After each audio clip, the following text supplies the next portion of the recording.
Guys, today we're going to be talking about 5 ideas for fundraising in your ministry when you hate fundraising.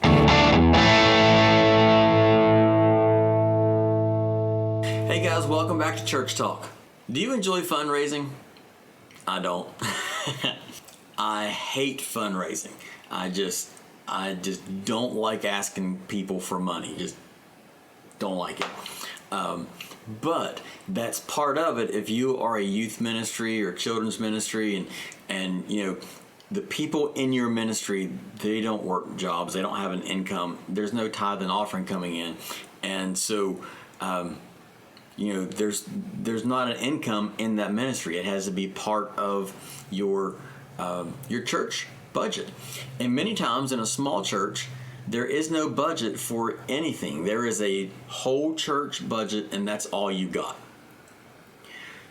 Now, I know that there'll be a lot of churches, mid-sized churches, larger churches will say every ministry needs to have a budget, but when you're paying your bills, and a lot of times in a smaller church, the pastor is unpaid as well because there's not a whole lot of people that's in a small church.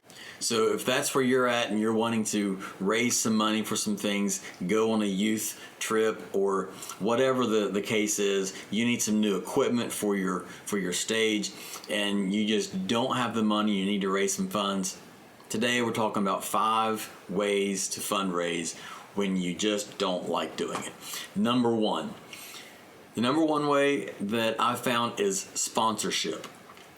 Like I said, I don't like to ask people within the church for extra money because they're already giving, they're already paying tithes. So I hate to ask people in the church for more money. Now, I will say this, the number one way to fundraise, before I get into anything else, the number one way to fundraise is to present the need to your body, because the Lord will use people within the body of Christ, within the local church, to meet the need. So I think number one is you just present the need. Now sometimes the need is really a want, but sometimes it's really, you really need whatever it is you're asking for. And that's fine. I think it's number one, we need to just present the need to the body, and there's probably somebody who will take care of it. Or everybody will give a little bit more and it'll take care of the need. But if it's something like, we want a new sound system. Our old sound system is old, it's running okay, it's doing okay, the speakers are okay, everything is okay, but we want to upgrade. So with things like that, it's like your congregation really isn't there financially to be able to support that. Or maybe it's a youth group and you don't really have any finances coming into the youth group and they need to fundraise. Okay, so number one, we're talking about sponsorship. Now, what is sponsorship? Sponsorship would be like you go to your local businesses and just basically get donations. They will sponsor one of your teenagers to do something. If that teen does what they're supposed to do, then they get the money that they were promised. So they're sponsoring a teen, or you may, if it's a group, if it's like a group outing, say you're going to a youth conference and it's going to cost about $150 per teenager, and you have 10 teenagers who are wanting to go, and your church can't afford to just send everybody, and the people who are those teenagers, they can't afford, their parents can't afford just to send them. So you can go to your local businesses and present the need to them and ask them if they would sponsor one of those teenagers. So that's one way of just sponsorship. The other is paid advertisements. Now, I was speaking with a very well-known artist a while back on the phone, and we were just talking about having him come to our church, and I was telling him about how we've been doing a lot of renovations, and so our budget isn't what it normally would be, probably because there's just a lot of things that's been going on at the church. And so I wasn't telling him that to tell him that we want to spend less money. I was just telling him that it may not happen this year, because I'm a person that likes to be responsible with money. but at the same time, he began to just say, hey, have you guys ever done like advertisements? He said that they've done really well with paid advertisements, which what that would be if he was to come and give a concert at the church. Then when the doors open, what's being played on the screen is advertisements from the places who have donated towards that concert. So you would go to your local businesses and local places and just begin to ask them if they would want to purchase an advertisement, a 30-second advertisement, or their name on the screen, or however you want to form it, and however you want to format it. That business would pay for for a 30-second slot, or for their name being on the screen, or whatever it is, and that would raise money to get that person to come. So and that kind of goes hand in hand with the sponsorship. Many times you can go to your local businesses and say, hey, this is what we want to do, can you help us? And they will sponsor that. So those two kind of go hand in hand. You can do the paid advertisements, or you can just go and just ask local businesses to if they want to partner with you in the sponsor of that.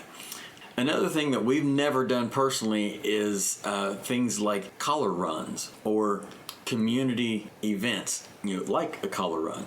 You guys probably know even more about color runs than I do, because I've never been a part of one. But what she was saying was, you would have people who want to take part in it. They will pay a fee to enter it, and then you have other people who they pay a fee to throw the color. And so you put all that together, and I don't know if there's any money you got to put out to do these things. As far as that one, you'd have to do some research for that. But that was an idea that she gave to me. Is like, this is a good way to make money. They've done it in the past. So you can look into something like those type of community events. Car shows.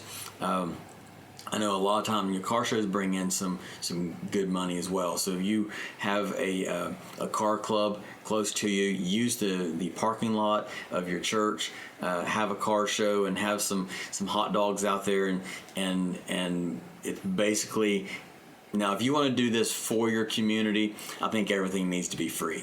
But I think the community also understands, if you're doing this as a fundraiser, then you're not really, you're trying to raise funds for something, and what they would normally be paying for out on the street, they're paying the same thing in your parking lot. So it's one of those things. Another is number 4 would be merchandise sales. Now, a lot of people they don't like the idea of selling t-shirts and selling their brand and things of that nature. But I will say that people in your church that love your church, they will buy a t-shirt, they will buy a cup, they'll purchase things if they're going to buy those things anyway. So if they can buy a t-shirt with your church logo on it. Now again, a lot of times you're asking people within the church to pay for something or to help with something, but with t-shirts and mugs and those sort of things, those are things that a lot of those people would be wanting anyway, and that they would be purchasing anyway by going to the store and buying a new shirt that they like. So in this way, you're providing something to them that they'd be getting anyway, but you're getting the proceeds from it. So. And then the other is which I never really thought of until recently. We'd never done this before because it wasn't around. Well, it was around, but it wasn't really something we ever thought of. But YouTube monetization. If your church is already doing videos and you're already live streaming, you're already doing those things, if you begin to do shorts on YouTube, you begin to put your videos out on YouTube, and if you have a lot of views, and there's ways to begin to make money there as well, and it also puts your church out there as well. So, but I know there's a lot of larger churches where you look at their views, and there's millions of views on some of these churches. and even some of the small churches you've never heard of before. But when you start looking down through YouTube and you're seeing some churches you've never seen or never heard of, but you look at their views, there's quite a few views. If they're monetized, then that's an income that's coming in for the church. So that could be something that even with your youth group, if your youth group needs an income, it's something that maybe they can get together and do for the church or for the youth. Make some videos, have somebody to edit some videos and start that YouTube channel for the church or for the youth group.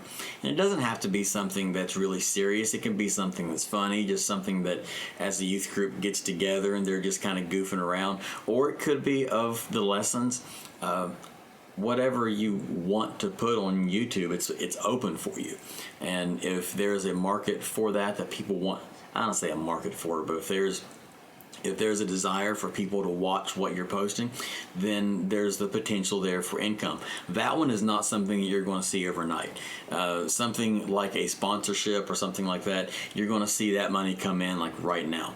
But if it's something that you just want to raise money in the long run and keep that money coming in the long run, the YouTube monetization might be something that you want to look into. Guys, I hope that's been a help to you. Hopefully I've given you a few ideas to raise some money within your ministry. When you're like me and you just don't really like raising money, everybody likes to receive money, but no one really likes to go raise it, or a lot of people don't. We've done things like spaghetti dinners and car washes and hot dog sales and all those type of things.